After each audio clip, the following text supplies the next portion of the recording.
उपस्थित आजच्या बैठक पथकाचे प्रमुख आदरणीय श्री ज्ञानेश्वर आपाने, या प्रशालेचे हेड कोऑर्डिनेटर संजय नवसरे, माधुरी घोडेकर, सोमनाथ हातुरे, उपस्थित सर्व शिक्षक वृंद आणि माझ्या विद्यार्थी, आज आपण ज्या भाषेत विचार करतो, भावना व्यक्त करतो, संस्कार शिकतो आणि स्वप्नांना आकार देतो, त्या आपल्या माय मराठीच्या सन्मान करण्याचा दिवस आज आहे. मराठी ही केवळ संवादाची भाषा नाही, तर ती आपल्या संस्कृतीची ओळख, परंपरेची शान आणि स्वाभिमानाची ताकद आहे. संत ज्ञानेश्वरांनी अवघ्या 16व्या वर्षी भावार्थ दीपिका म्हणजेच ज्ञानेश्वरी सारखा ग्रंथ लिहून मराठीला अध्यात्माची उंची दिली. लोकमान्य बाळ गंगाधर टिळक यांनी स्वराज्याचा नारा देताना मराठी मनात स्वाभिमान जागवला. कुसुमाग्रज यांनी आपल्या कवितांमधून विचारांची ज्वाला चेतवली. या महान व्यक्तिमत्वांनी मराठी भाषेला केवळ साहित्यच नव्हे, तर क्रांतीची आणि चेतनेची भाषा बनवले.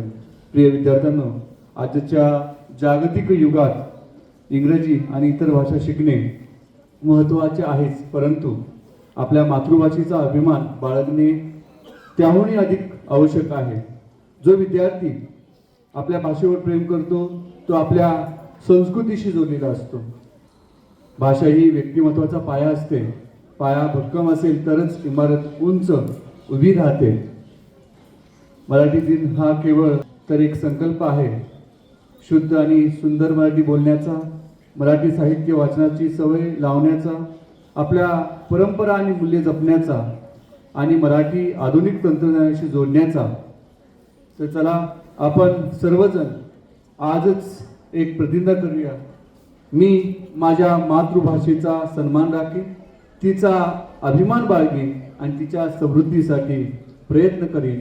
मराठी ही आपली ओळख आहे, आपला आत्मा आहे आणि आपली ताकद आहे. आपल्या सर्वांना माहिती आहे की मराठी भाषेला अभिजात दर्जा मिळालेला आहे आणि ज्या वर्षी या ठिकाणी अभिजात दर्जा मिळाला, त्यावेळेलाच या ठिकाणी मराठी विषयाच्या विषय शिक्षिका आणि HOD यांनी त्याबद्दलची माहिती सांगितली. एखादी भाषा 1500 ते 2000 वर्षापूर्वीची असेल आणि तिचा साहित्य किंवा त्याची माहिती ही सर्वत्र व्यवस्थितरित्या ठेवली आहे, तिचं जतन केलेलं आहे आणि सर्वांपर्यंत पोहोचवली जाते, त्यावेळेला त्या भाषेला अभिजात दर्जा मिळतो. अनेक वर्ष प्रयत्न केल्यानंतर महाराष्ट्रातील मराठी भाषेला अभिजात दर्जा मिळाला, हे आपल्या सर्वांचं भाग्य.